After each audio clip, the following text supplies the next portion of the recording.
not better. He 135 than already dumped Shakur. Shakur, so how he better? He said He's he don't more want to fight no proven hard at fight.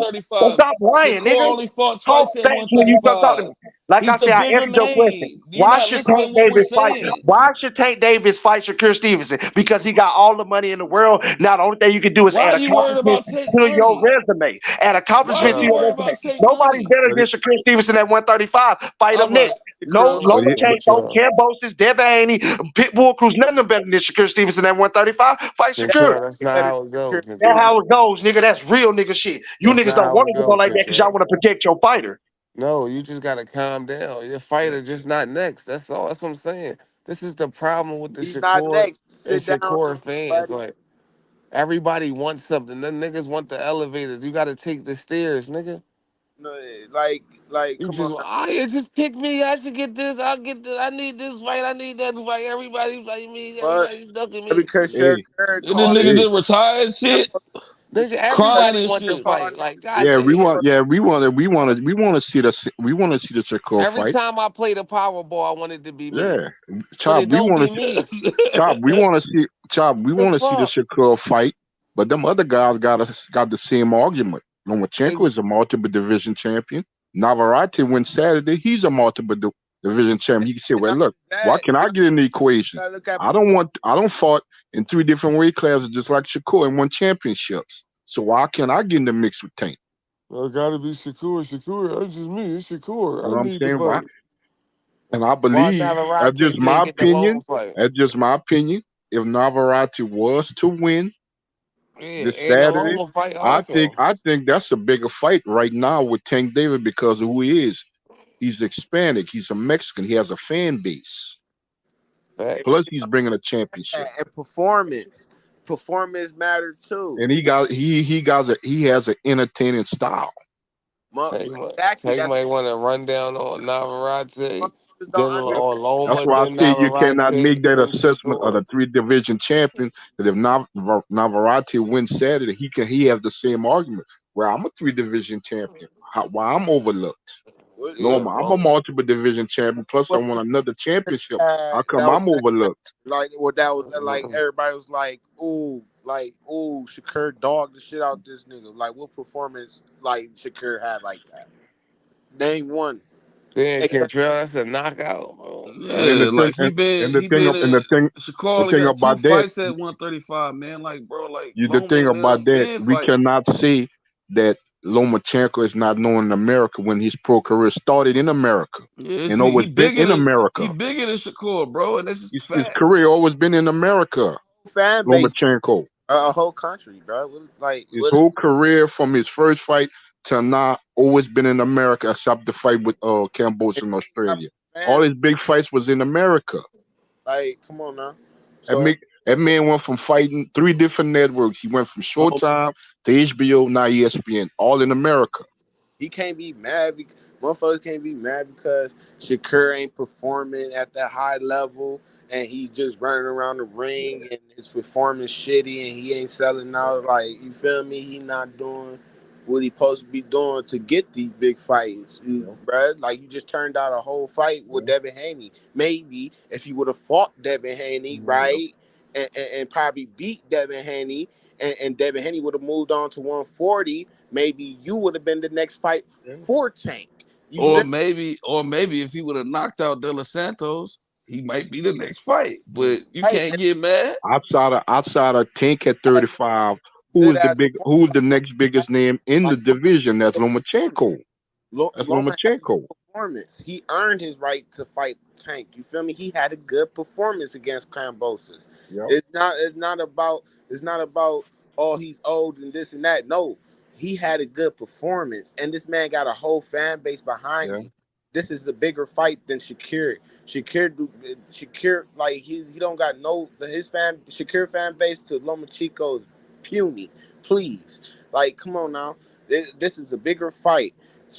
Tank got more fans than Shakir, so this is way bigger. Bigger So of fight. course we gonna say we want to see. I don't know who got more fans, but Top Rank fuck with Lomachenko. They don't fuck with Shakur, nigga.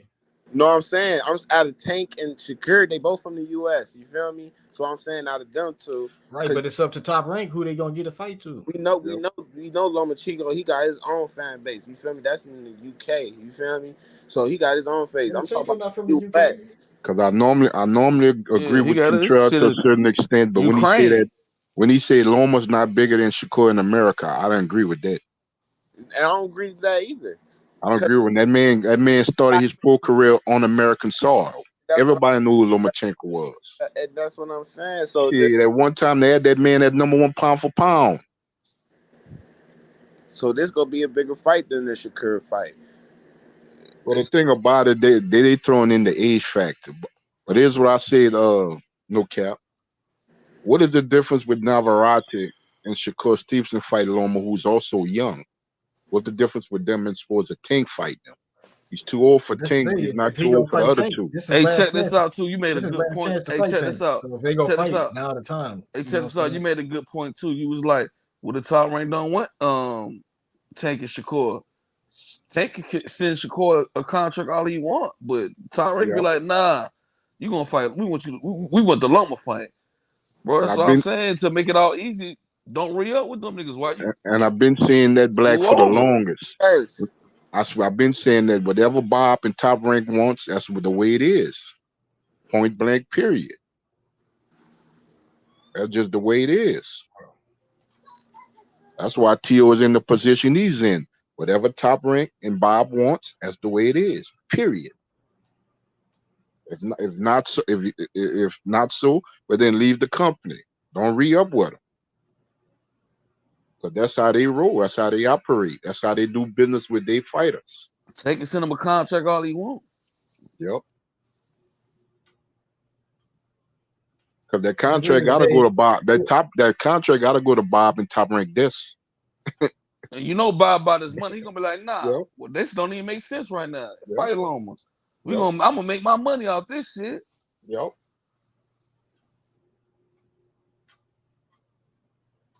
Right. But I think people been saying they wanted to see Tank and Loma.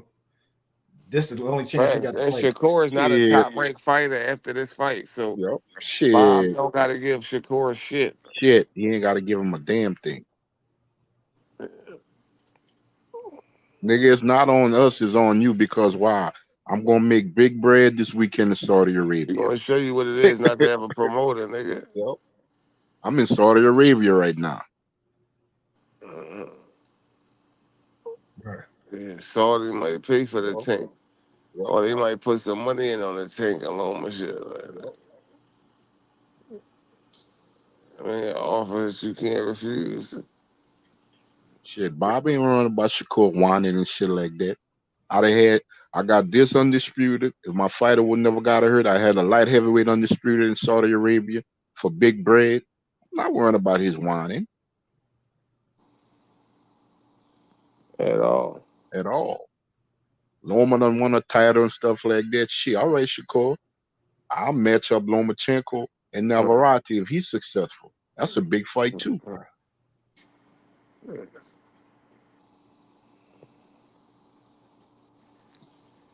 He was doing a lot of whining about that shit. Ain't nobody trying to hear that shit. So keep on listening to this one now instead of paying attention to your own career. Navarrete, nigga. That's who Shakur is trying to call out, nigga. But Loma want to fight Navarrete, next. Nigga, you don't want to fight Shakur or Tank. You try to take the easy route. And cash out at the end. I was gonna put you up on the big screen, H. Man, don't stop that conversation, man. This is what I don't like about the fans though, because they keep on acting like niggas is ducking niggas because that sending the contract shit. That's like the most annoying shit. That's why I just let this nigga go on. Something to say. I don't even want to argue that shit. It's just something to say. Send a contract. That's some bullshit to say. Like,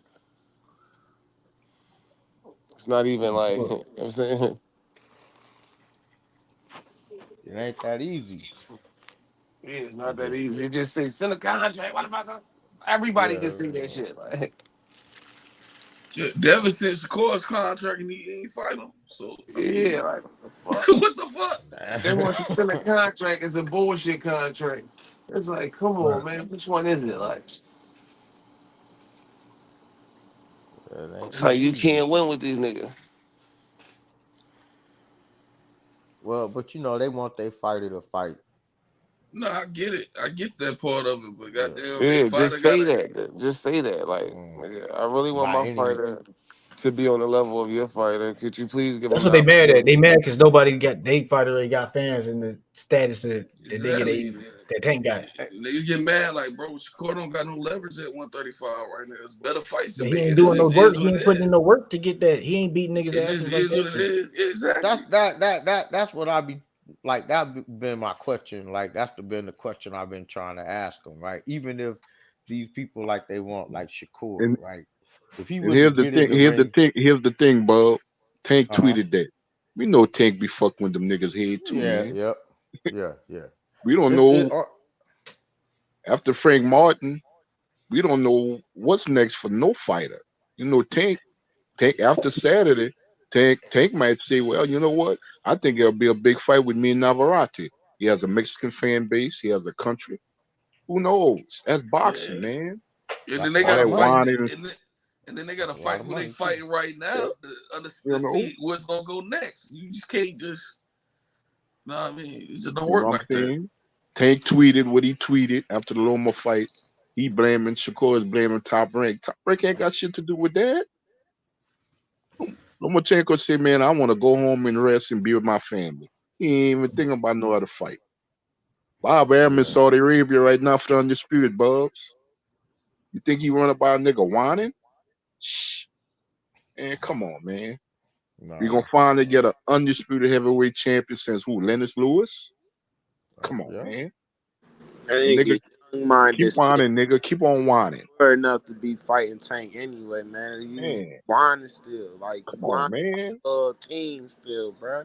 I'm retired. Top Rank blackballed me. Come on, man. You ain't even 30 years old, man. You fight Tank with a mindset like that, Come on, bro. man. Yeah, you gotta keep fighting though. That's what you know what I'm saying. You gotta just keep fighting. Your performance is trash, bro. Motherfuckers barely don't want to watch you because your performance trash, man. Like, no, like, come on, dude. Nobody want to see you run the whole fucking fight, bro. Throw your fucking hands, my nigga. That's all you gotta do. Throw your hands. Show us why people say you who you is, bro.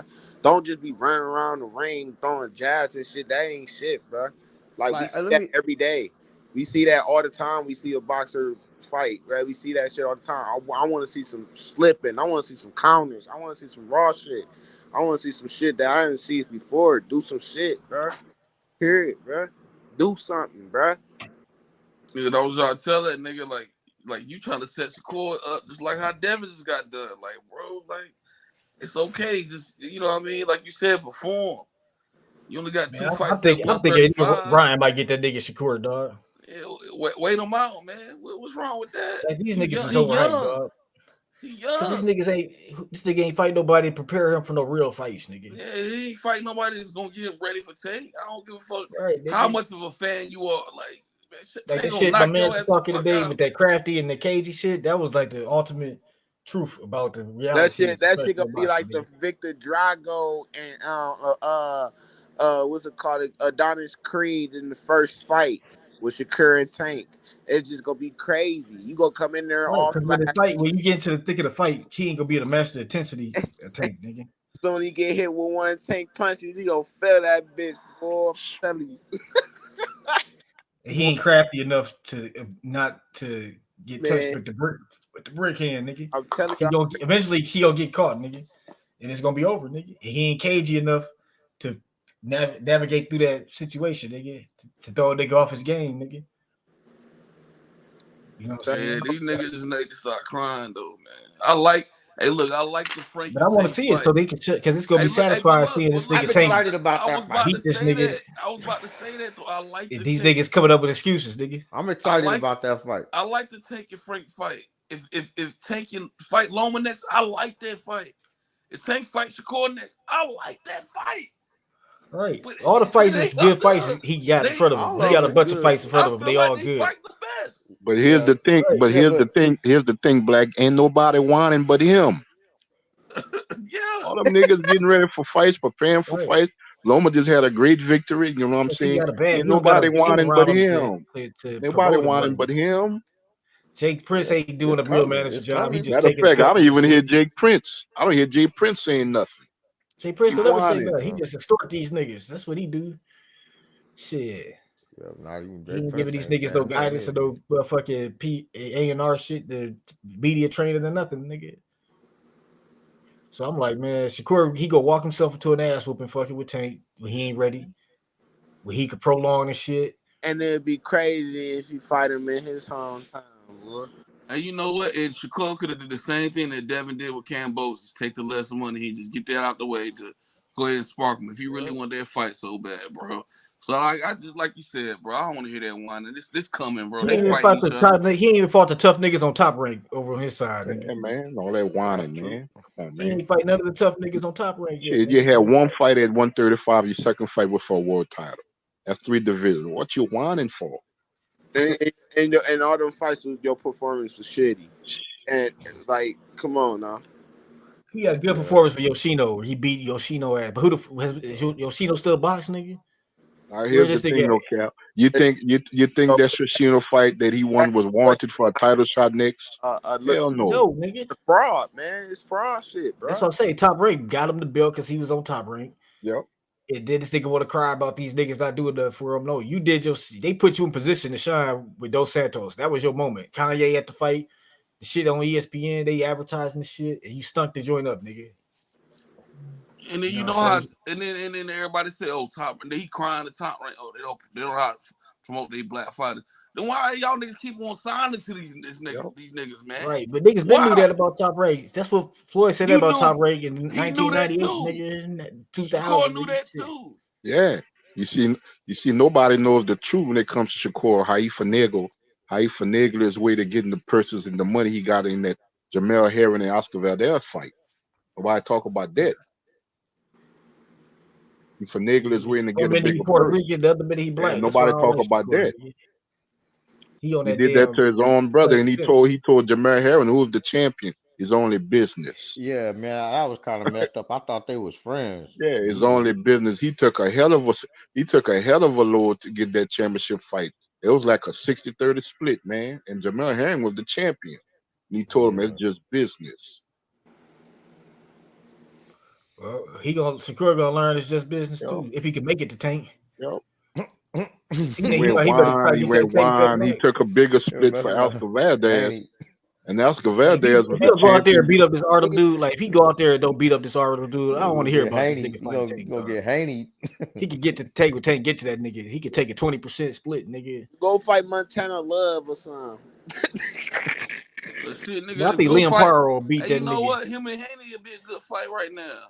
Go fight Haney, man. That would be a good fight, but he don't want to go to 140. First he said he'd fight Garcia at 140, but he's like, he can fight Haney at 140 then, nigga. He already got his ass beat. It should be easy work for you, nigga. Nah, man, I want to see Matias, but he need that Matias smoke. Matias smoke. Shakur don't want Matias smoke. I'm just saying, Shakur need to put a body on his head, dog. Man, we know Ron ain't coming down on the 140. This nigga running from dance. Look at that picture of my avatar. This nigga sprinting, back turn. This nigga in full sprint, nigga like the Flash, nigga. This nigga looking like the Jordan logo, nigga. Shit. This nigga is taking flight or getting away from Dos Santos, nigga. Ron Garcia's running, nigga. This nigga that's running literally, nigga. Ron Garcia is damn near welterweight, junior middleweight, man. How the hell you gonna come down to 140?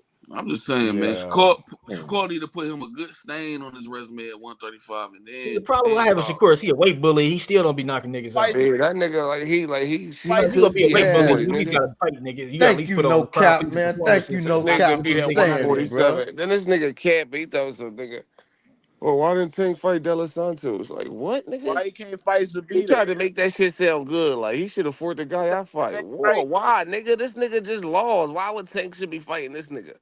A nigga that got 2 losses instead of fighting Frank Martin. Because you fought him? Like, nigga, you ain't the bar? Like, what the fuck? Right, then he was calling Frank Martin all just to show that, like... You know who Shakur can fight? He can fight Frank Martin after Tank beat him, nigga. That nigga Shakur fight Frank Martin. Bar, like, nigga, what is that? That make no sense on the interview. Like, he's trying to convince people this shit. Like, what? Right, he's trying to put himself on a level that he's not on. He's trying to put himself where, in all honesty, he should have been fighting Frank Martin for that title anyway. Nah, but he mad. No sense. Yeah, but like, he mad at Frank. That's true, Uncle Hey, look, Jay. he That's mad. true. You can't be mad at Frank for pulling out that fight to go fight a nigga that you should have been fighting. Nigga, you ain't fighting Frank because you tried to fucking lowball him and talking about he got paid $250,000. Nigga, you don't know. We looked up what he got paid, and he don't know if that was just his front end, nigga. That's why I say when it comes to, when I hear people say, man, why is he fighting Frank Martin? Nobody had a problem with him fighting Shakur. Would have been a different if Shakur would have fighted. Yeah. That would have been Shakur's biggest fight. Like, nigga, I'm fighting the nigga that you wanted to fight. That's what I'm fighting. I'm fighting the nigga you wanted to fight, not the nigga that Shakur go out there, he piece him up and put combinations together and beat this dude ass and get him out of there. I take back everything I said. It's like how he tried to make shit sell though. Like he tried to just convince the people. That's why they gotta talk this crazy shit because they and fights people don't that sell. don't know what's going on. So it's like he gotta say tank this, tank that, tank the bitch ass nigga. and Tank. people He just gotta let say him somebody rock. scared of him. He can't show why niggas scared. Matias ain't gotta say niggas are scared of him. We see why niggas are scared that don't want to fight the nigga. Yep. Nigga, He ain't gotta say that. We can say that for him, nigga. Yep. You know what I'm saying? This nigga Shakur, this nigga talk crazy, but he don't fight like he talk, nigga. That's why he don't sell, nigga. It's like, dog, if you coming out there talking all that shit, you gotta back it up, nigga. The shit talking work if you back it up. Boost, he don't even be talking crazy. He be breaking faces and motherfucking doing Michael Jackson moves on niggas. It's like shit. But this nigga don't be talking crazy or nothing, nigga. You know what I'm saying? Because he ain't got to talk crazy, nigga. His performance is crazy, nigga. You know what I'm saying? Tank don't be talking crazy until he ready to fight. He about to fight a nigga. Yep. Tank be chilling, bro. Yeah. Actually, this the most I've ever seen Tank talk in this Frank fight. Because he not Floyd not promoting him no more, so now he got to promote himself. So he's stepping into the role as being, I got my own business now. I don't need these niggas to train me. I learned the ropes under this nigga Floyd. Now I can talk. Now see, before Floyd had to talk for him because the media be trying to get you trapped this bullshit, get you sound bites and all that other whole shit. You know how the games he's been playing, so you know they had to protect him from that shit. Now he's savvy enough to be the mouthpiece. You know what I'm saying? Yeah, for sure. And he doing a good job at it too. Cause you know when Floyd do it, when Floyd promotes you, he always promote himself while he promoting you. Right, because the people who there for Floyd got all the attention. Like if Floyd walk in the room anywhere, he gonna be the nigga, unless you in the UK and Joshua there, nigga, like that one clip. That's like the only place where Floyd would be the center of attention, bro. If he in some other nigga country, nigga. You know what I'm saying? But if Floyd's still gonna be at that fight though.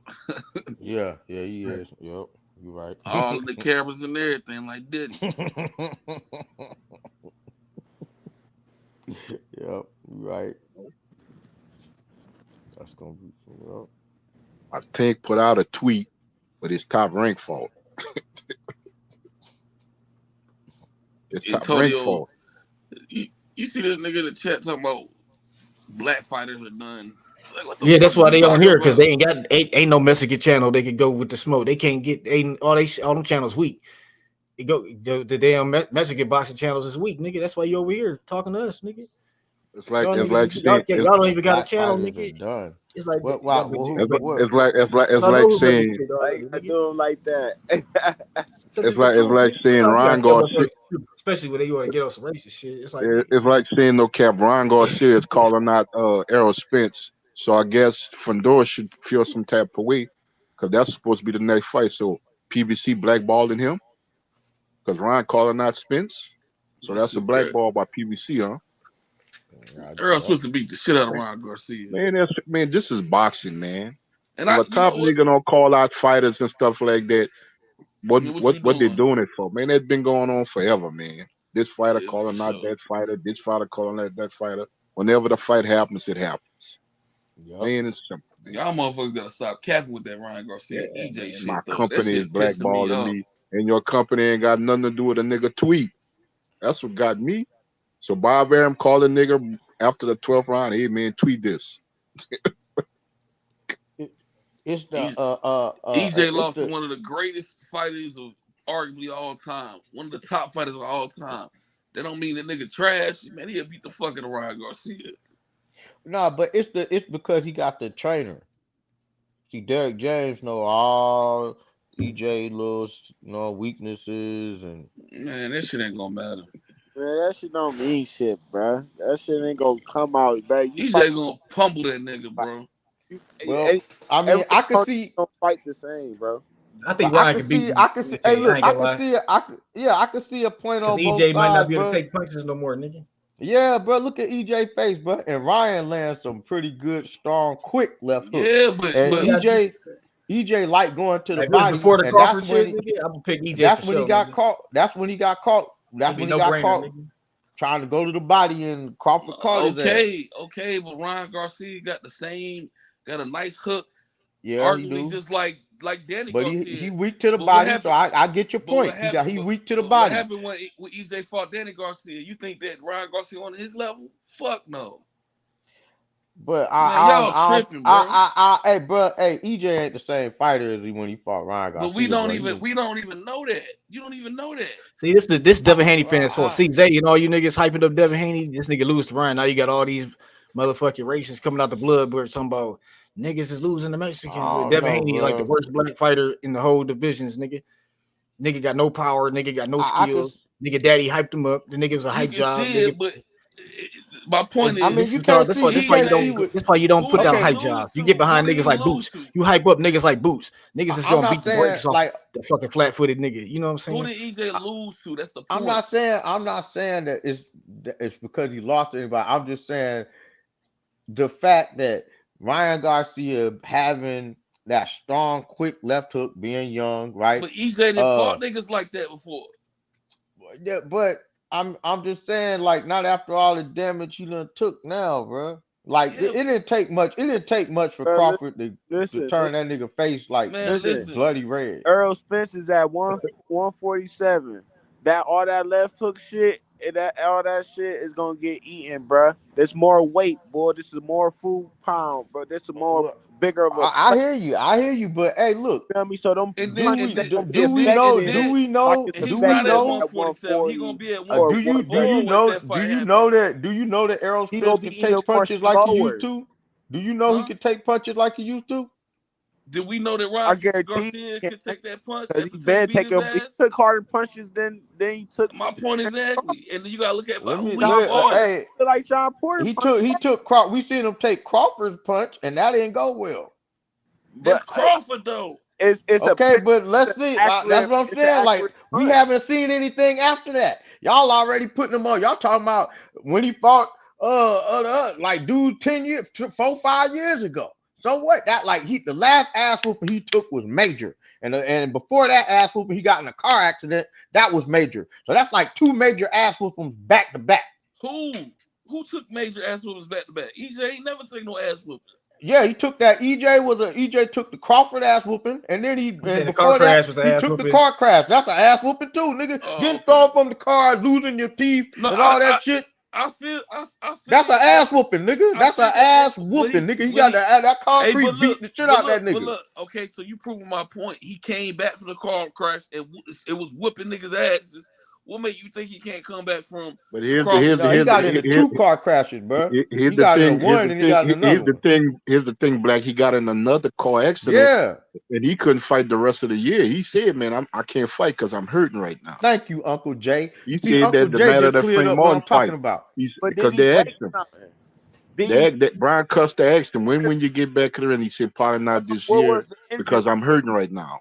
A bunch of bruises? Was it a bunch of cuts or was it some broken bones? The thing about it, first car crash. He's a fighter. He knows his body. He said, "I'm hurting. Most likely, I will not fight the rest of the year." It came out of his mouth. But it's not no speculation. It came from him. Did he get in the car crash recently? Yeah. No, Crawford. because he hadn't been in the ring. Like recently. Well, no, but Crawford beat his ass. He was suspended after the Crawford fight. He got suspended. Yeah. Okay, so good. What's the big deal? What's going on? Like, so we don't know what kind of fighter he is. We ain't seen him come back yet. Be at 154. I'm gonna stand on this shit. If Ryan Garcia get in that ring with EJ at 154, he gonna get his ass whooped, bro. He ain't ready for that smoke. He ain't ready for that. Right now, right. From what I've seen, Spencer's training. He's in good spirits. His body look well, man. His body look like, that's where he need to be. Yeah. He looked back like confident. I saw that. We just gotta wait and see. Do we have a trainer? And just like EJ said, he don't take tune-ups. And Ryan Garcia tune-up to him. Ain't no tune-up. Yeah, but like Uncle Jay just said, something real important. I don't think y'all even heard it. Who's Spencer's trainer? I saw him hit past with some dude. He punched the trainer in the face. Who's Spencer's trainer gonna be? Some random dude. They had like a clip out. He punched the nigga in the face when he's hitting the pass. But that might be a good sign. Sometimes the trainers take a hit, so you can get that off, nigga. You know what I'm saying? You better go back home. Because remember, you better go back home. You better go back home. Take it back to the basics. It always feel good to go back home and train back home with a different trainer. You feel me? That give you a different set of skill sets. You feel me? And then I think Derrick James, they just didn't have the money was a problem, and that was it. You feel me? To get your you feel me? Like it's like evolving yourself by going home, bring your confidence up. Like you feel me? It's like a different. It's like you get home field advantage when you. He should have might as well go with Robert Garcia, nigga. He should probably fuck with Robert Garcia. It's like when you take that big loss, you gotta take a quick step back real quick and you feel me, and go back and like you feel me, think about all the mistakes. Yeah, I feel you, but see the thing about EJ is that you know he ain't gonna do that. That's not who he is. He's always proving it. No, he don't give a fuck. He don't give a fuck about what the hell you saying right now. No, I know he don't give a fuck what I'm saying, but I'm not saying it to get to him either. Like, but within that's why niggas like EJ. But that's why as a method, like you can just go back. That's why niggas like EJ and always have, cause that nigga don't be, you know what I mean? Fuck the tune-up shit. Let me get right back in that bitch. Cause I know that's real. Errol Spence is a type of person. I'm talking about Errol Spence, that'd be good person. For his mental, bro. Like you feel me? That'd be good for his mental state. You feel me? The thing about Errol Spence in his career, he dot all his I's and he crossed his T's. He's not gonna just throw himself in anything. He ain't gonna just throw himself in anything. He has to be on the up. He's not gonna just throw himself in anything. His trainer, his business, negotiating his fights, he would never do that. There's one thing I can respect about him. He's staying on his. Yeah. And he ain't gonna get in that situation. He ain't getting back in that ring unless he know for sure everything is on the up and up.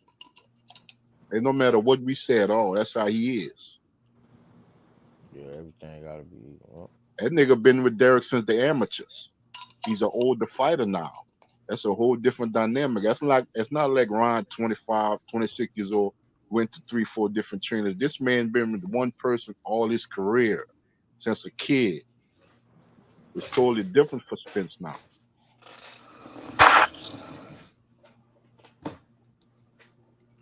Okay, bro. Man, I don't know. I just know Spence need to be careful whatever he do. I don't think his beating wasn't as bad as Devin though. Hell no, it wasn't. He wasn't robbing like he was getting straight up, nigga. He just couldn't do nothing with Crawford, nigga. So the ref said, "I seen enough of this shit." Yeah, he ain't quit. You can't even win this motherfucker, nigga. There's ain't no point to even continue, nigga. His equilibrium was knocked off. You know what I mean? It shit happened in fights. He still was getting his ass back up. You seen that warrior spirit. So I don't think that Devin was crawling on the ground and shit. I know, but that's what I'm saying with the Ryan shit. I seen Ryan quit. Ryan quit with Tank. He quit. Right, Ryan quit, nigga. He got knocked out. So I'm not seeing that. I'm not seeing EJ get one of them body shots off on that nigga, bro. You had like his power ain't go nowhere. Right. You gonna fold that nigga, bro. Go punch the lights out that boy. We gonna see. If he's still the same Spence, he'd beat the shit out of Ryan. Yeah, that's what I'm saying. I don't know if he the same Spence, dog. I mean, I like to agree with y'all. I ain't gonna say he ain't gonna do that, but I just don't know if he the same. I gotta see, bro. He ain't been the same since the first car accident. Exactly. But that don't mean that he can't fight. It's because the amount of punches he took against Crawford, though. Those a lot of punches. For sure. I mean, a Ryan Spence punch left hook could end that nigga's night. But is Ryan gonna hit him with it? I think so, bro. You got Derrick James as a trainer, which that's what I'm saying. That's what Uncle James. I don't think so, man. I feel like if he do hit him with, who knows Who knows that nigga took a car accident. Errol Spence better than Derrick James? Who knows Errol Spence more than that car accident? We keep. All right, bro, that's funny. But hold on. We keep saying the car accident. The man done had 2 eye surgeries, man. You right. The man That's had funny, to pull right? out one of the biggest fights of his career in history with Pacquiao. The man been damaged a lot, man. Shit, he only had 2 fights in how many years? He fought Ugas since his car accident. He fought Ugas and Bud. So you saying the wolf is bleeding? Bro, you like He wasn't bleeding when he fought Uncle Ugas. Jay he beat speaking the shit some out wisdom of right now, bro. The only He's reason Brian calling them out because they seeing blood, nigga. They see easy Spence looking like food, nigga. Yeah, and he got all that inside knowledge from Derrick James, bro. Yeah, but come on, can you really sit there and honestly be like Errol Spence is food for somebody that's moving up? Well, I get your point. I think Ryan is younger, nigga. He fresher. Now, see, no But cap. he's You not got to making some strong points, bro. No cap. You making some strong Spence points, bro. is at the end of his career, nigga. Chop, can you This honestly ain't the say Kell Brook Spence, nigga? This ain't the Spence that fought Kell Brook. Nah, bro, but you can't say that man is not food. He lost to one of the best fighters ever. Right, but he took too much damage though. It's the amount of damage he took. Okay, Ali took damage too, and he still came Not back. like that, nigga. I mean, he got beat up. He had like 3 or 4 fights. He took a lot of damage, nigga.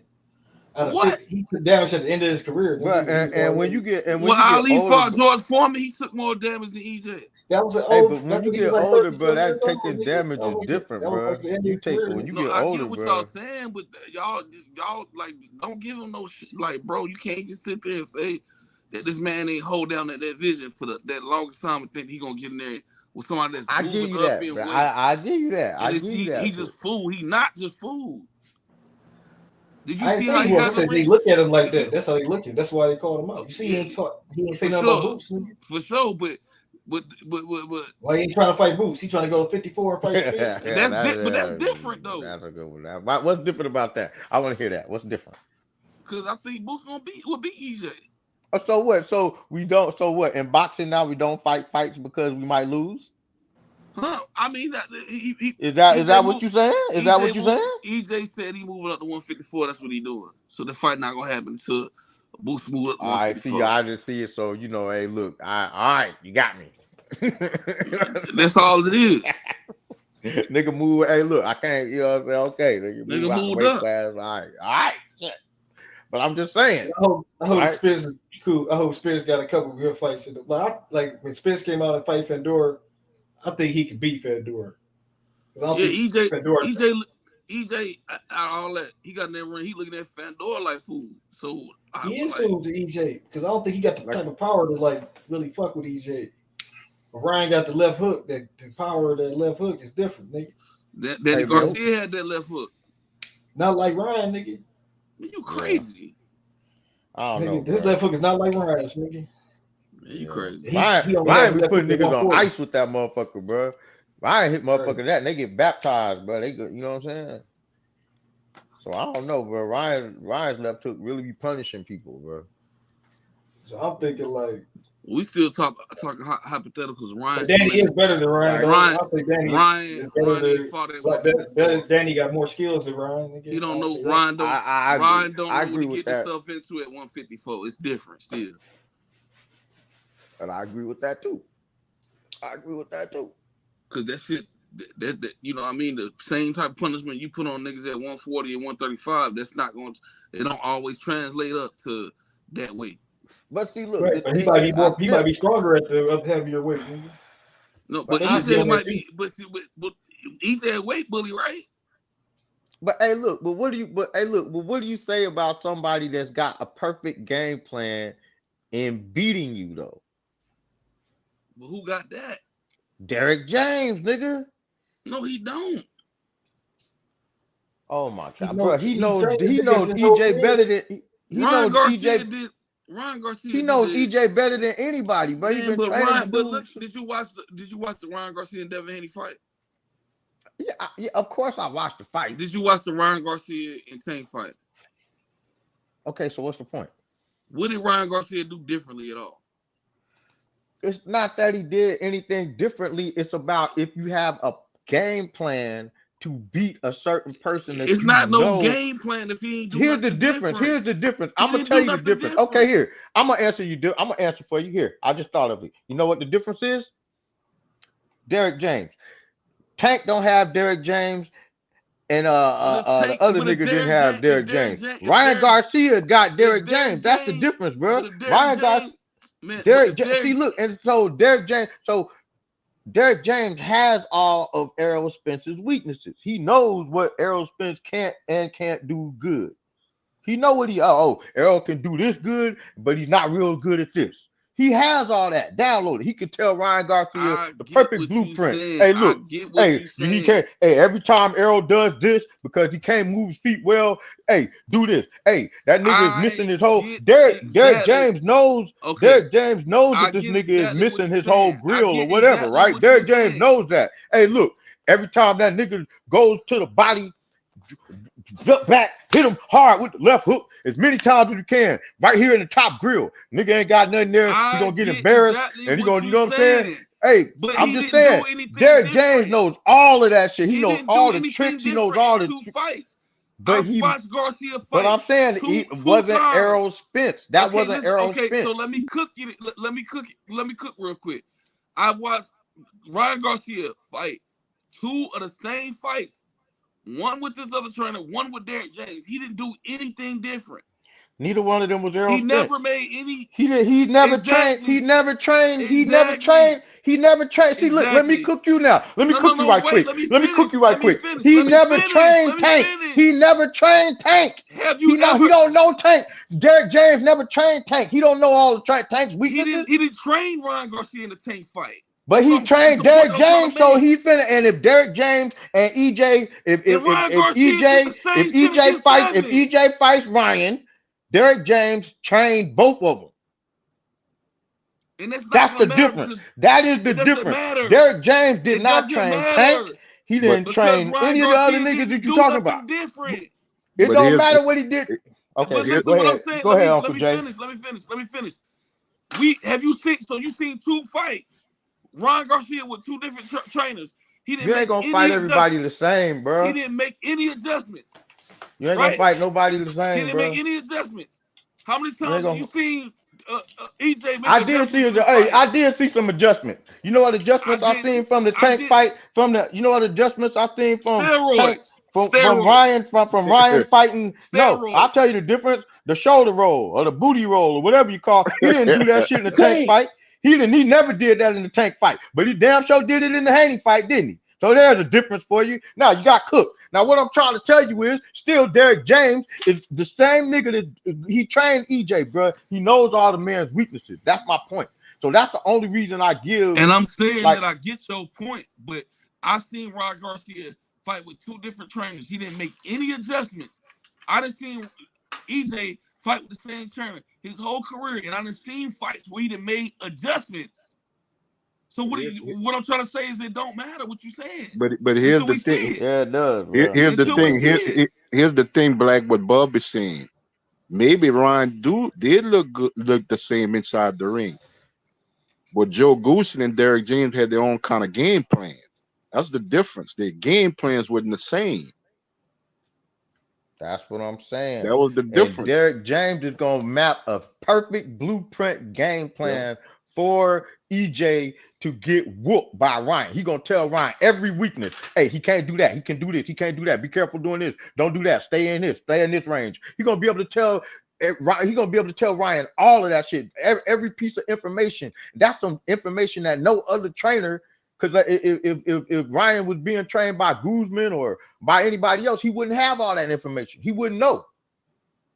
But you got all that firsthand information. That's the only reason I say it's a, like, I look at it like a small possibility. Like, okay, I see why Ryan is hyped up about this fight, why he's going at it like that. Okay, all right.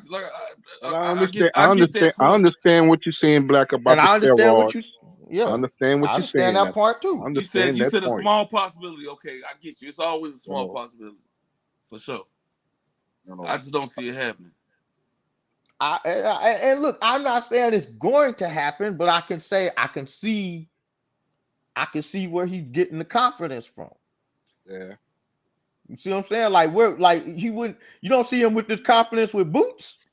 He gonna get the confidence and get his ass knocked the You know fuck why? out. Because Derrick James never trained Boots. He don't know what to expect out of Boots. He don't know Boots' weaknesses. He don't know his strengths. He don't know none of that shit. Gonna get in that ass and get his ass whooped. Gonna get his ass whooped. Yeah. He ain't gonna do none of that. You know what I'm saying? Yep. So that's what I'm saying. That's the reason why he got that confidence right now. Yeah, give me him. Yeah, I want him. Yeah, Arrow, what's up, nigga? I know all your weaknesses. What you want to do? You know what I'm saying? You know what I'm saying? I see that. That's how I see it. That's how I see it. So I'm like, okay, I see it. I see where Ryan getting it from. You know what I'm saying? Yeah. Bro, the Messi. You know? Ryan trolling like a motherfucker though, nigga. Huh? This nigga embraced the villain. He embraced the troll role to like 100%, nigga. These niggas in this bitch having a whole war in the chat talking about Mexican fighters and shit. Hop on the pedal. Oh, they ain't even paying attention to what we talking about. What hop on the pedal. These niggas hop on the pedal. What's the why aren't they what the hell? They scared to hop on the pedal? I don't know why they ain't on the panel. They trolling. Come on up here, hombres. Come on up here. Let's talk about it. And here's the thing, Black. EJ might hook up with a fire-ass trend, and we be like, God damn, where that came from? Why we ain't never seen that from Spence? Like I said, we don't know. You right. Because he got the money to hook up with a fire-ass trainer. You know? Man, Spence need to go. I don't know. He know what to do. The nigga been in the game long enough. Shit. Yeah, that's all I'm saying. That's how I feel. Like, I think he good, man. He gonna be all right. Yeah. So y'all think he can beat Fondor? Hell yeah, I think he beat Fondor. I think he got. I think he got way better skills. I think he a better talent than Fondor. Yeah, I think he. My question is this: Can his where he's at in his career, his age, and everything? Can his body hold up? Yeah. Can he hold and then up? I think, That's all I'm saying. Hey Jay, I think that style is just match made heaven for the fact that Fondor is so tall. Oh, EJ, that's what my question. EJ gonna fuck that nigga up, bro. He's right where he wanna be. He gonna be in that nigga ribs, nigga. Yeah, I thought. Okay. What made what the cliche was when he got on the second half of his career? Train smarter. Always train smarter. That was his MO. But you gotta think how much of the lifestyle that caught up to Earl, the drinking and the motherfucker that got blowing up between fights and shit. That shit catch up with you over time. Yeah, for sure. But sometimes you got when you start getting up at that age, I can't train like when I was 26. I'm 36. I gotta kind of taper that shit off. You definitely can't train like you're 26 or 36. I don't care who you is. You know what I'm saying? You definitely can't do that. You can't train as often. You need longer time to recover and all that other shit. Hey, bro. Yeah, but EJ made a mistake when he was about to fight Crawford. He was running up a fucking mountain and shit. Like, what the fuck was he doing? That was bad. Yeah, I heard that's what Victor Conti said. He did it. He did that shit the day before they fought. Like, he ran a like I say, I don't make no excuses for no fighter. But Bubs, I've been to Dallas. Dallas hot as shit in the summer, man. And then you training in an enclosed gym and have the same index, 100 plus, man. So that's bad, Uncle Jay. That's bad, man. I've been in Dallas. I coached my daughter them AAU. It was hot as shit in Dallas, bro. And plus you training in a gym that it's 100-degree index. Shit. So it's like you training 200 degrees. Period. Hey, Kid Trail, tell Shakur to fight goddamn EJ. See what happens. So bitch. Hey, well, hey man. Try that nigga crying and whining, bro. You always crying and whining about that. Might be a good fight though. Hell no. You don't think so? Shakur, Shakur got man. skills. He's too small. Well, yeah, he too small, but Shakur do got skills though, bro. Shakur got skills, bro. The EJ can let Shakur eye, nigga. EJ taking that eye for stuff. I think he can outpoint him. Man, he ain't running from no EJ. That's what I'm trying to say, bro. Like EJ, one of the best boxers of this era cutting the ring off. He ain't running.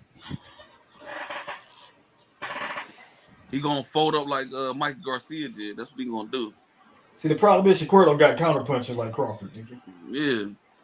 Crawford like the best counterpuncher ever, dog. He might even be better counterpuncher than Mayweather. Yeah, and we don't know. Yeah, we and the thing with that we no don't cap, know. Yeah, we he's don't one of know the best if Shakur can counterpuncher, hit and that hard. Bud has a punch too. Yeah, Bud can punch. Yeah, but he got the timing and the power, nigga. I didn't think Bud's power would carry up with him that well, bro. I don't think nobody did. I didn't think so. Yeah, Not coming from at 47, did 140. Because the nigga came from 135 or something like that too, didn't he? No, he came from 140. 140. Yeah, he came from 35. Yeah, I thought he came from 135. Yeah, he won his first title at 35. Yeah. No. He was He beat Gamboa. He beat Gamboa at 35. But there you go. That's what I thought. Gamboa was at 35. He came directly from 140. He was undisputed at 140. Damn near 140. He's won by KO most of the time. It don't matter, bro. That dude fought at 135. Nah, for sure. Shit, he went overseas and won that title from Ricky Burns in England. Yeah, for sure. Yep, sure did. And they thought he was gonna lose that fight.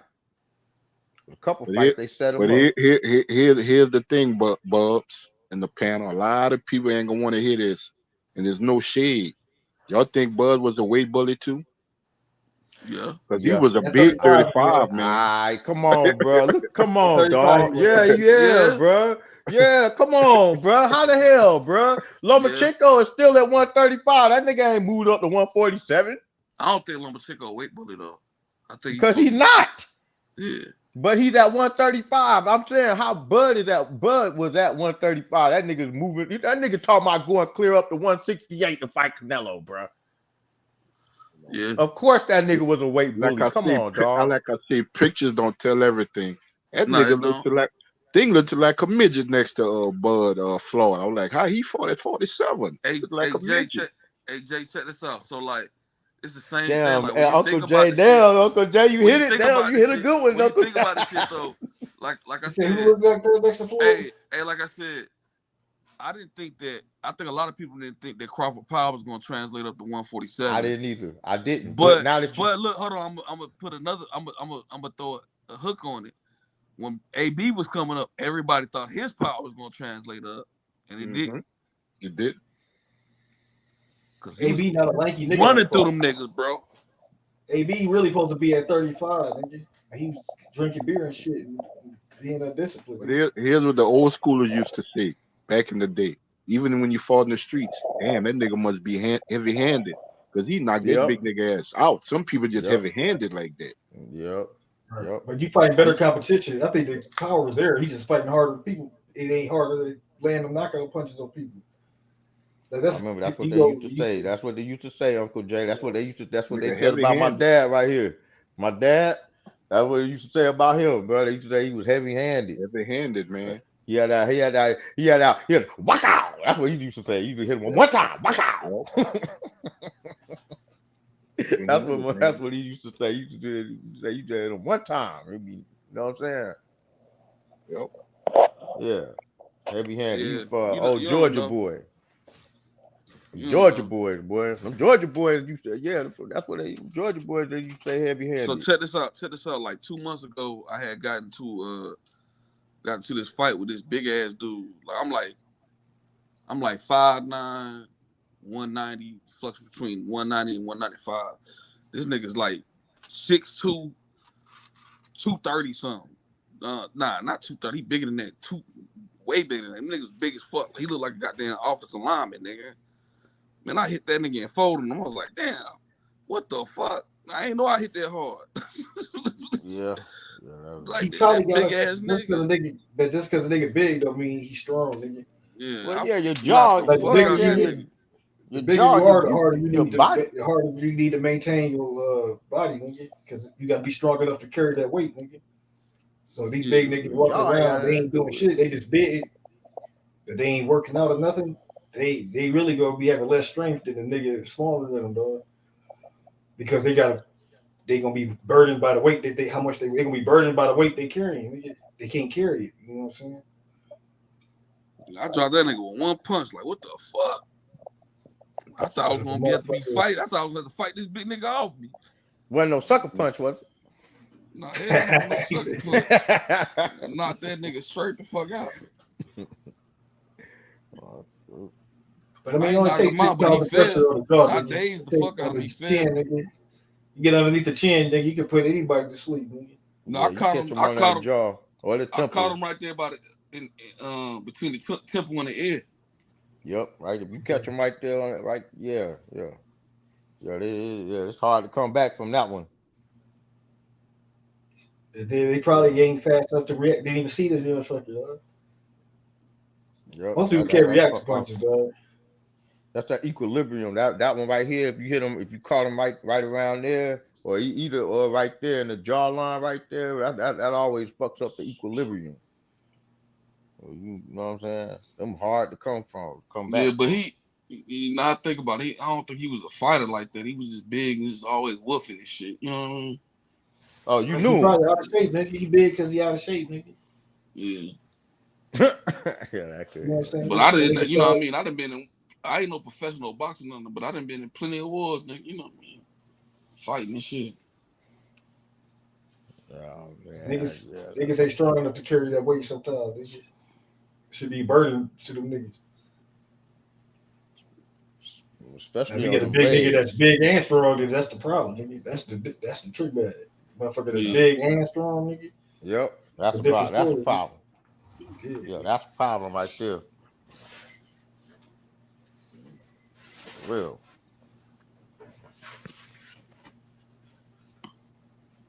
Yeah, man, I'm gonna tell you what I'm gonna do. Then you got to sneak that nigga with the sucker punch, nigga. Like before the shit get heated, you like, I was watching this 52 Blocks DVD because ludicrous nigga, but the nigga on the DVD was actually kind of cold, nigga. Because I was like, man, the nigga was really explaining some shit that was real simple, but it's like the real type of shit you actually do in the fight, nigga. But this nigga had some serious hand speed, but I was like, speed is the only thing you need. Speed is the most important thing, nigga. Yeah. Sure. And see, look, Ryan got that. That's one thing that Ryan got. That's one of the things that Ryan do have. Yeah. So that's what I'm saying. See, he got speed in one hand, nigga. Like he ain't got speed. He ain't fast nowhere. Okay, true. He throw the left hook fast, and that's it. Exactly, but also, you know what I mean? Like it was a bad matchup against Spence, but Ryan won the dimensional. So you don't sleep on EJ defense. He probably could take that. He could take that shit away quick. Everybody was saying that EJ ain't really have that much defense, but if you go back and you look at his fights, that nigga do a lot of shit defensively, bro. He always had good defense to me. You just see like Crawford just had his nuts. Crawford just it was too much offense. Yeah, he just couldn't fuck with that nigga Crawford style, nigga. But then I think he was a little diminished because he didn't have the same type of intensity, nigga. Like the same aggression. Yeah. His level of aggression wasn't the Spence. He wasn't the same Spence, nigga. And I thought EJ made a mistake too, because like he was like Croucher trying to fight Crawford when he should have been standing tall. That nigga EJ should have been on snack, nigga. yeah, but Bud been saying this for years. He said, I've been studying whether we the fight or not. He said, I've been studying Spence for years. I've been studying him. He came out like he trained, he was in the best shape he ever been. Yeah. He came out looking solid. He came out looking diesel, nigga. I was like, and the smartest thing that he did. See the proper lift that 400 pounds off the bar, nigga, on the bench press. The smartest thing he did when he just to lift that 400 pounds off the bench, even though he didn't press it, just to lift that bitch off. From round one, Bud made it clear that I'm not gonna let you dictate the fight with your jab. I'm gonna take that jab away from you. I want to see what else you can do if you can't use your jab. Because remember, with Errol Spence, everything has always been predicated off his jab. If his jab is working, you in trouble, man. Yeah, the jab and body position, because that was one thing he was good at doing, and Crawford ain't let him position his body to, you know what I mean, to block shots and shit like that. And he ain't let EJ get a jab out. So took that jab away early. Whereas I know this nigga gonna try to fight me. If I take his jab, I know this nigga gonna try to fight me, and he gonna be in my wheelhouse. Terrence to Crawford had counterpunch. speed, he had power, Yeah. and he had the boxing IQ. It was two And of the then the good attributes thing, for though, Earl to Cap, deal that with. people don't talk about when it comes to Bud, that nigga can fight on the back foot. Yeah, Bud can do everything just about. Yeah. That nigga can fight off the back foot. This nigga was blocking all Earl body shots, nigga. This nigga defense. Hey, I was banking. You know what I was banking on? I was banking on Bud trying to go toe for toe with EJ Southpaw, and he didn't do that shit. But I always wondered, regardless if he put himself in them situations, if none of the accidents would happen, I always wondered how that fight really would have played out, how it would have looked. We always gonna be wondering, Bud. I would just wonder how that fight would have really looked. I also think Bud had time to grow in the division because he kept getting stronger with every fight too, nigga. Like the Jeff Horn Bud ain't the same Bud that fought Spence, nigga. Yeah. I'm like shit. That's what I'm thinking at 54. I think Bud about to spark this manager, dude. I think he gonna be even stronger with punch. I think he gonna have even more power. Mm-hmm. That's why I think he can stop Canelo. I ain't gonna lie, dog. That's what I was just about to ask. Bud got like dense muscles, nigga. Like he got like a crazy type of build. Like he got like a build perfect for being a boxer, nigga. That's what I was gonna ask Uncle Jay. I was gonna ask you that. What you think about that fight, man? How you think that plays out, bro?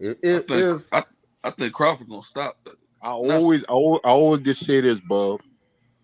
He's fighting at 68, but I still don't think Canelo is a natural 68 pounder. I don't think he's fighting at the weight. You see Ryan standing next to Canelo in the locker room. He was making Canelo look small as shit. I think Bud got him, bro. I think Bud gonna he'll outpoint him. Because Canelo too slow. You don't think that punching power might make a difference? He too slow. He ain't gonna be able to hit Bud, nigga. He too slow. And then the thing about that, he didn't had. They was good fighters. He had selected fighters, and Canelo had way more experience over them guys he fought. A lot of overkill playing. Canelo not a one punch type of dude. He like a break you down type of dude. A lot of experience, man. He came into the fight very experienced. That's why he told Jamel. Till this day, Jamel daddy don't want to talk to me. I said, well, it's all good. I told him that's a bad matchup for Jamel. It's a bad matchup for Jamel because he never fought past 54. And I said, Canelo has a lot of experience on this big stage. That's a lot of experience, man. Hey, you know what's crazy? Jamel, man, I was kind of disappointed in Jamel because at that point, like, I think that he should have known, like, bro. He had a layoff and had a broken hand. I felt like he should have known that, like, if he was gonna have any chance to beat Canelo, that he was gonna have to throw his hands a little bit more and be quicker. He knew he was gonna lose. He just changed for bread, nigga. He didn't. But here's the thing, though, Black. He wouldn't have been no more effective. Canelo would have still walked through his shit, man. Yeah. But you got to tie Canelo buzzing with them counter punches. And the one thing that I noticed about Jamel, he struggled with fighters that brings pressure, and he cannot fight in the back foot. See, his brother Jamal is a better fighter of the back foot. He don't think fast enough in there. Yeah, he's. If you look at the Castano fight, if he didn't keep that fight in the center of the ring, he struggled with Castano because Castano kept him on the ropes and kept him on the back foot.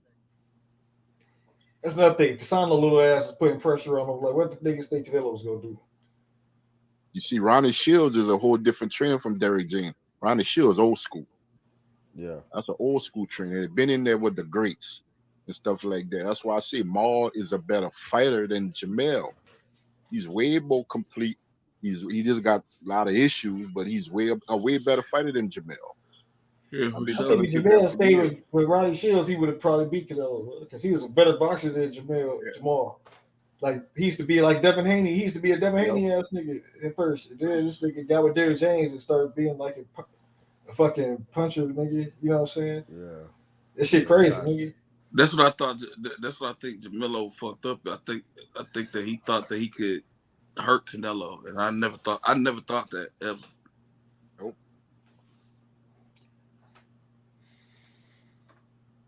So, but you think Crawford? You think Crawford can hurt him?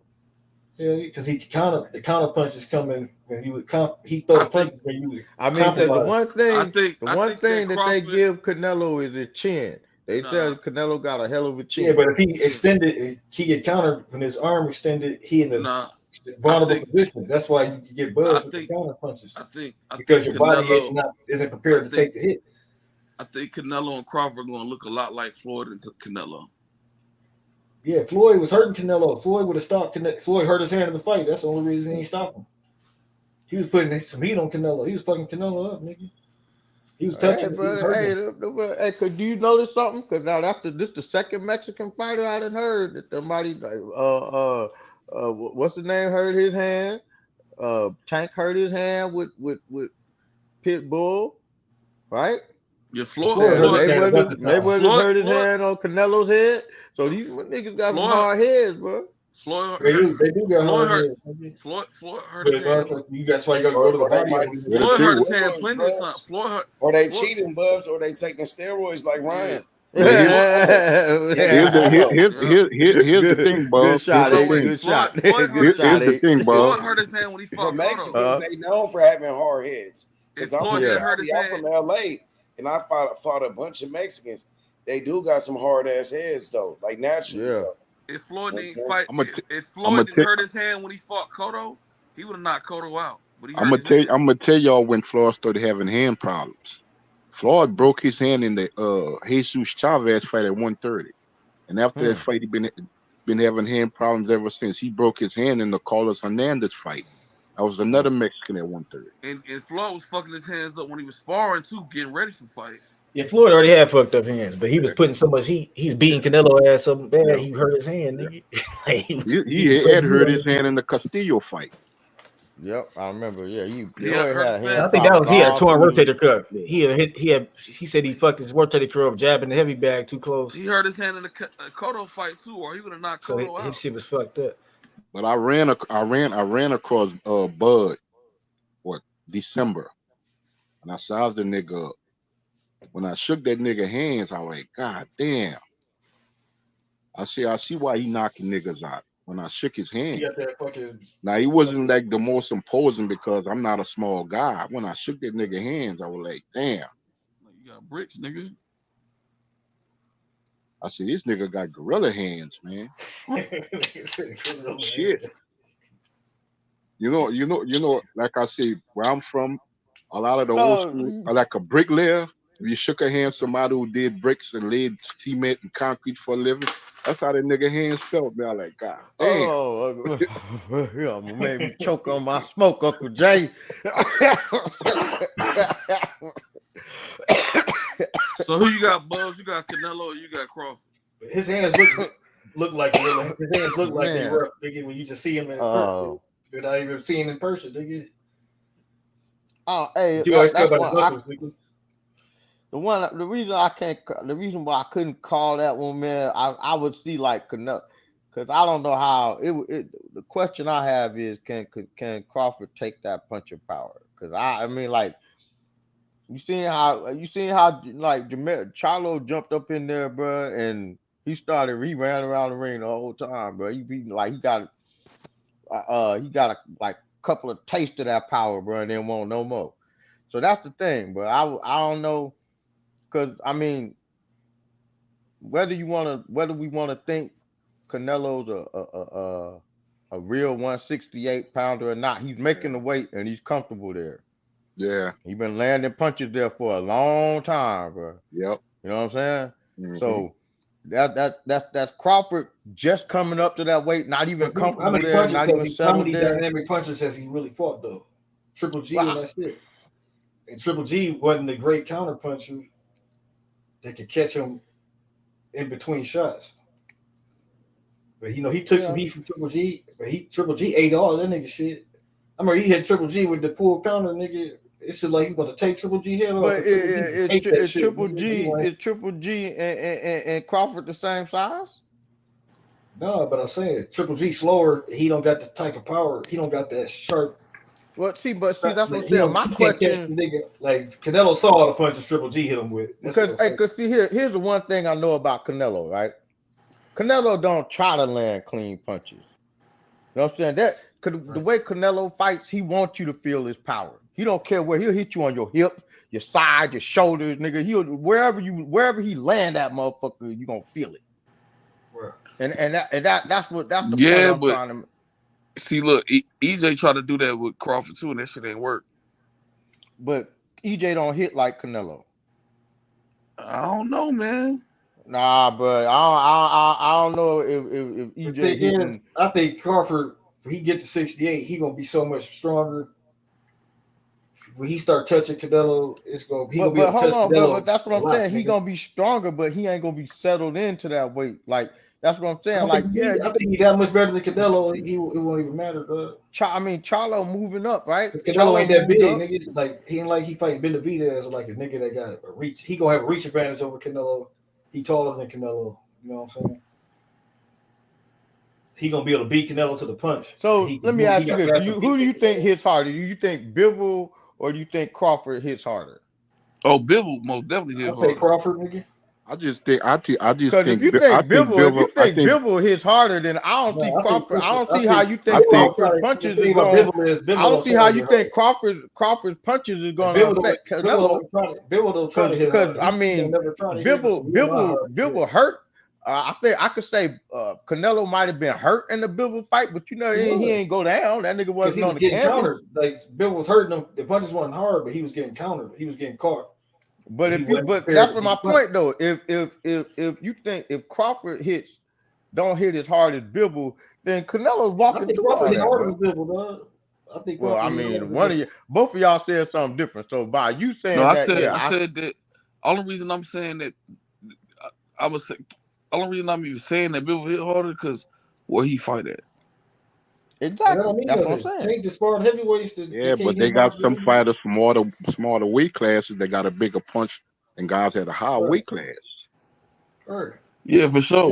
Manny was moving up to the. But Bivol was besides Floyd, Bivol was the only fighter that I seen that was able to keep Canelo up. Canelo knew that he couldn't keep on pressing that nigga. He's gonna get knocked the fuck out.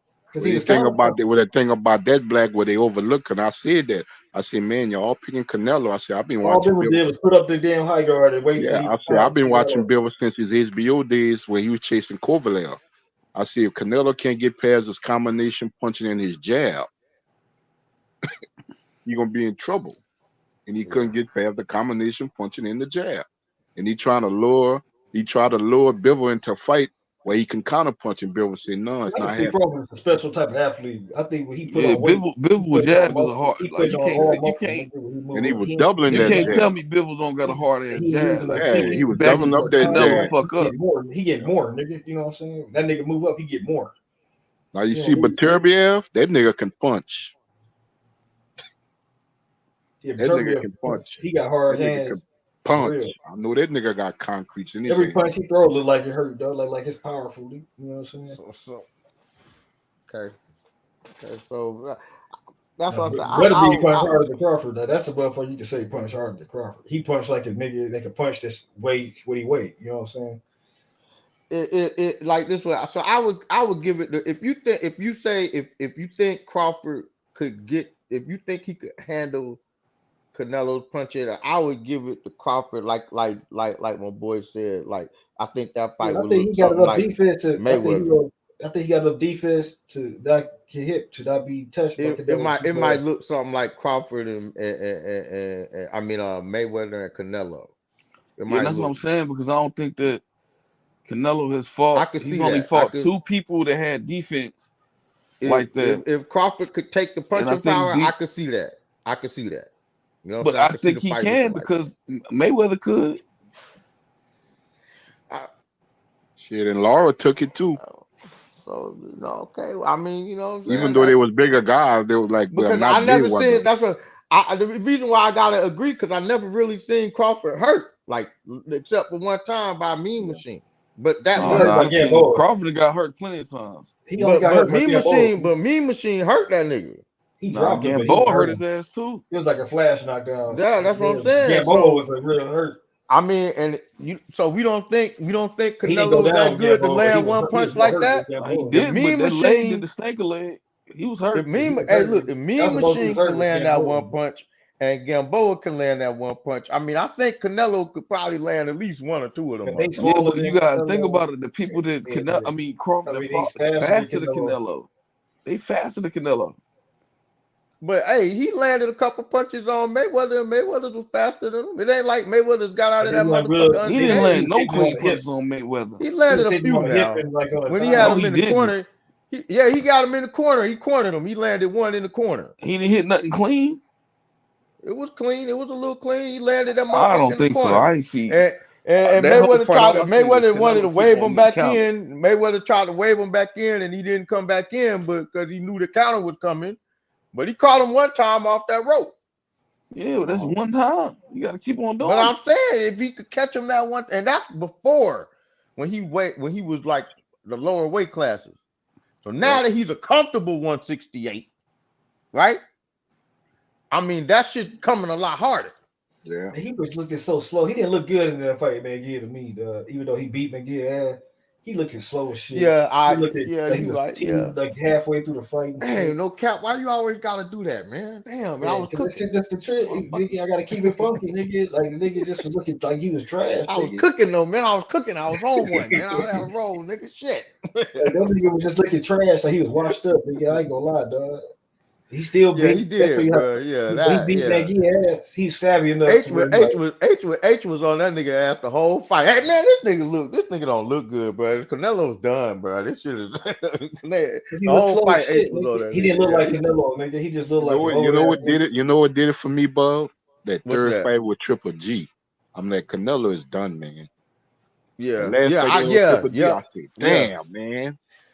Did you think he really won that fight? I mean. Did you think he won that fight?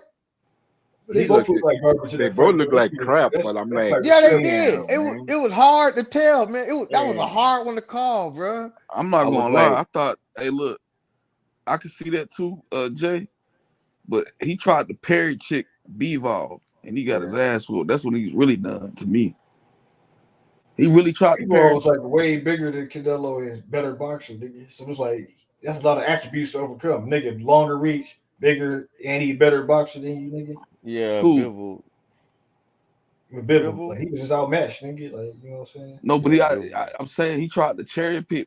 He thought it was sweet with Bivol. I know he did. Niggas was gassing him up, nigga. He was believing his own shit. Thinking his shit don't stink. You know what I'm saying? Got his ass whooped. But I told everybody on this panel, oh man, I said, all right, y'all gonna see, man, what you talking about, Uncle Jay? I said, all right. Yeah. I said, man, I've been watching Bivol since he was fighting on HBO, man. I keep telling y'all that. HBO don't even have a network anymore. So I'm telling y'all, man. Yeah. They've been chasing Kovalev for the longest, bro. They won't fight that man, bro. Yeah. Uncle Jay been on fire, bro. I'll be listening to you. I'll be hearing you. Before we even had a Beterbiev, it was Bivol. Yeah, for sure. Hey, Jay, you right Bivol. Too, because when niggas was talking on the panel, everybody had Canelo winning. Because he was that close to getting that Kovalev fight. It just so happened Andre Ward upset the apple cart when he moved up. That was a bigger name for Kovalev. Ward. Yeah, okay. Yeah, I see that. Yeah.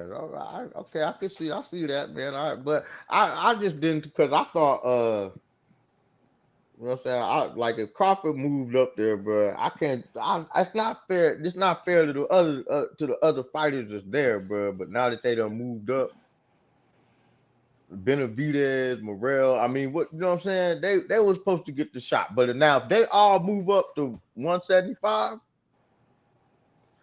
hey, I think Crawford should go up there and just do what he got to do. Well, how I look at it, I think if that fight would ever come off, Canelo and Crawford, I think there's it for both guys. I think after that fight, win or lose, they done. Both of them should retire. Yeah. That's it. Hell yeah. No more big money fights we can make. We owe the fighters. I think that's it. Either fighter, they done. Yeah. We done. You done went to the bank. But the only thing I can't agree with Uncle Jay, right? And that's just because I'm a realist, right? I can't agree if they do that, right? I can't say that they was the best 168 pounds because neither one of them fought the real best 168 pounds at this time. You know what I'm saying? Like, matter of fact, we had to have them move up and go on so they could have this fight. You know what I'm saying? So I couldn't just let them ride with, oh yeah, Crawford was the best 168 or Canelo was the best 168. You know what I'm saying? I couldn't let them ride with that. I'd be like, you know what I'm saying? I'd be the nigga in the corner like, nah, I don't know, bro. Benavidez and Morrell was around, bro. You know what I'm saying? Niggas was ducking and they ain't want, you know what I'm saying? Niggas had to move up. Yep. You know what I'm saying? It's like you reading a book and you miss a couple of chapters. Yep. You know what I'm saying? I'm gonna have to bring that up. You know what I'm saying? Yeah, for sure. But hey, look, when you say that, I don't think that it would affect Crawford as much as it affect Canelo, because Crawford already did enough. You know what I mean? Okay, I could You see know, that. if Crawford went up at 168, it had one fight with Canelo and beat him. Boy, that's GOAT talk. Couldn't say, That's but I GOAT talk. But I couldn't say he was the best at 168 because Canelo ain't even You the best at don't gotta say 168. but that's what I'm trying to say. That's the issue with Canelo. With Crawford, he moved up to 168 to fight Canelo for his last fight and beat him. Nah, hey, all bullshit aside, hey, look, that's best of all time talk right now. All bullshit aside, nigga. If the nigga, I mean, and this is just, you get what I'm saying, Jay? This just because I'm an arrogant nigga. But all bullshit aside, nigga, if the nigga was really like that, like Chop would like to say, the nigga would go after Benavidez because that is the best at 168. Or go after Morrell. That is the best at 168. Now, if you was really that nigga like that, right? I mean, you know what I'm saying? But you know what I'm saying? I get it. The size, I think it's probably the size. Them niggas is weight bullies, probably. You know what I'm saying? So that makes it. That's what makes it all fucked up, bro. The weight bullying makes everything all fucked up, bro. You know what I'm saying? Like that's why I said, you know, it do, bro. But as long as heavyweight, it do, but it don't. The weight bullying shit kind of fuck shit up, bro. No, but it don't. But it do, but it don't. Because like you can. I'm gonna tell you why. If Morrell and Benavidez really both fought at their real weights, right? That means that 168 will be wide open. Okay, so I'm explaining to you like this. Sometimes you being at your natural weight fighting somebody that's draining themselves to come down is a disadvantage to the person that's draining themselves to come down. And I know that because when I was fighting MMA, I was a natural 135, and I was fighting niggas bigger than me, and I was fucking their ass up. I could look at them and tell they was bigger than me. I was fucking their ass up because they was draining themselves. And they couldn't fight. Yeah, but if they can rehydrate back up, see, like this, that's why I said like Haney. Yeah, but still rehydrating in one day still don't give you all your shit, your strength back. It don't. So it could be a good and a bad thing, and that's why niggas is catching L's off the shit too. You know it's going both ways. I think if you drain yourself too long, it's a bad thing. I think if you stay down there too long, like Haney did, you got to do it over time, nigga. Yep, I think if you did it, these niggas do this shit in one day, try to lose a bunch of weight in a couple days, nigga. That's why they be drained, nigga. Yeah. That's why Haney looks so bad fighting Loma. That ain't fair. See, look, that ain't fair right there. That ain't fair. but Loma was beating the shit out that nigga once he figured him out. But it still ain't fair. Look, if that nigga won the fight, then why ain't he got to win? Why didn't he say that? The only reason that he didn't win the fight is because Haney landed a couple of body punches. Man, hell no. Loma beat the shit out that nigga. Well, see, look, that's what, like, when I made the video, man, that's exactly what I said. Like, what could Loma have done differently other than be a bigger dude to win? But he couldn't. Fight? But he could be a bigger dude. The only thing he could have did was be bigger. That's the only thing he could have did to win that fight, because he did everything in the fight to win the fight.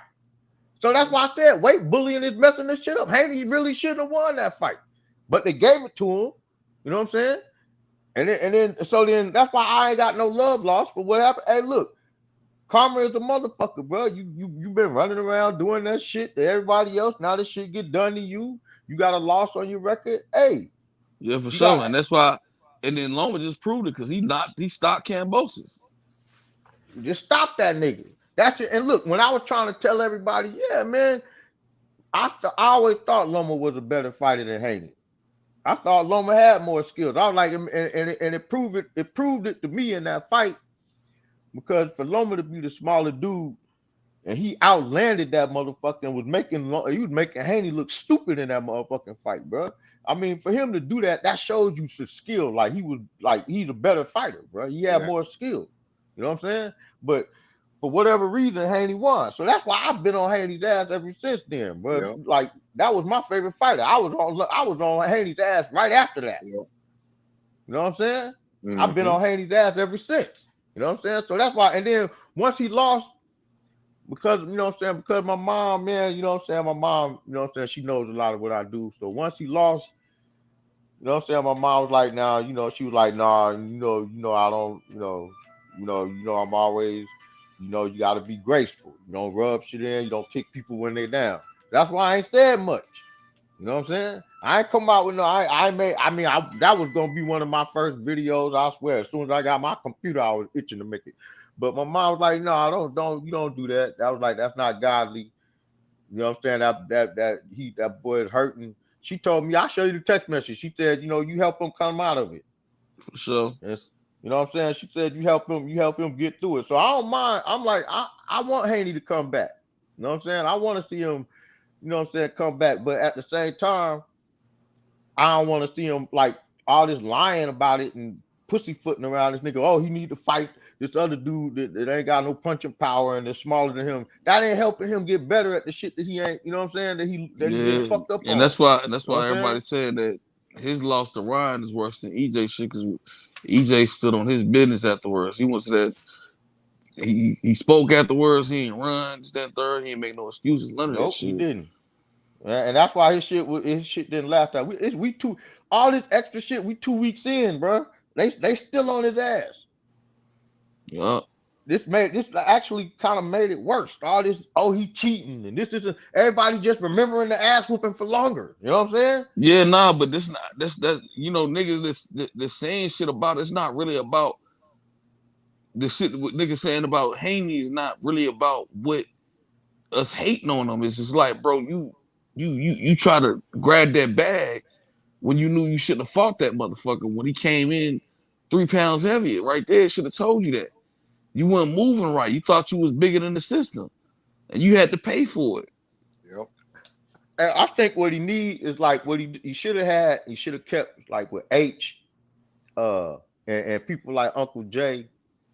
But like what they needed, like people like them to find. They ain't got to be fighters with names right now, but they need to find fighters with those attributes. You know what I'm saying? Maybe taller, longer. They got the footwork that's a little bit of not crippling punching power, but maybe a little bit more punching power to keep that nigga on his toes, wake that nigga up. Like, don't get put on your ass. You know what I'm saying? With the left hook again.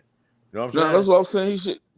But I mean, they need to find them fighters, bro. Like they used to back in the old days, used to find those. They may not have no names, but they had them attributes. But he can fight Shakur right now. But here's the thing, bub. What you call that? The All Access. I don't know what where Mungia and Canelo fought on Amazon Prime. Okay, yeah. I don't know what they call that, but they did both fighters did a weigh-in 2 weeks before they fight. Both them guys was near weight. It was like maybe 3, 4, maybe 5 pounds, a little over. They were right on weight. They say Ron was 155 pounds the week before the fight. And he looked it. He looked it. So he was 155 pounds because he weighed in a week before the fight. He was 155. So that's right how Haney. That's why Haney did that. That was a telling tale right there. And then you say, I bet you $500,000 per pound. You don't make weight right then and there. But Devin, you knew something. Bill, you knew something. Yep, he knew You something. knew something. Regardless of what we think of the steroids, if he took it or not, but you knew something. He was coming in there unfair. You knew that, and you had to stand by. Like I said, you could have fought Sandor Martin. Or he could have, if he was gonna still take the fight and be or whatever. He should have never took the fight. Yeah. I mean, but look, I understand, right? Because you gotta think about it, bro. Like, because like, all right, hold on, real quick. Go ahead. I'm gonna let you go. Go ahead. As fighters, as fans of black fighters, because I'm not just a fan of just, you know what I mean, one fighter or the other more because it's just that, like, bro, either one of these boys win, I'm a praise them for that. But you gotta think about who's been coming before. Tank ain't going for that. Bud ain't going for that. EJ ain't going for that.